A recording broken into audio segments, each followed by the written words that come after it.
দরুদ আর সালাম পড়ছে আমাদের নবী মুহাম্মদ রাসূলুল্লাহ সাল্লাল্লাহু আলাইহি ওয়াসাল্লামের প্রতি, যার আনিত আদর্শ ছিল একমাত্র এই পৃথিবীর মানুষের জন্য গ্রহণযোগ্য, অনুকরণীয়, অনুসরণীয়।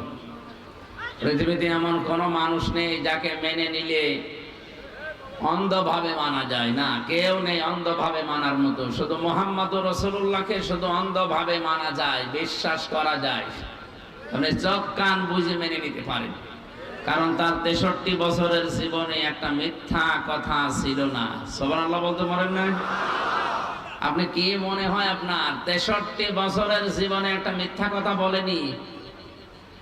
আমার মনে হয় আমার 33 বছরে যাদের বয়স এখানে আমার মতো আছে 33 লক্ষ মিথ্যা কথা হয়ে গেছে। কি না পাওয়া যাবে না? কোন শ্বশুর যদি কেউ বলে যে আমি শ্বশুর হয়েছি, আমি কেমন শ্বশুর হব, বিশ্বনবী নিজে শ্বশুর হয়ে দেখিয়েছিলেন। নিজের মেয়ে ফাতেমাতুজ জাহরাকে যখন শ্বশুর বাড়িতে পাঠাবেন, ডাক দিয়ে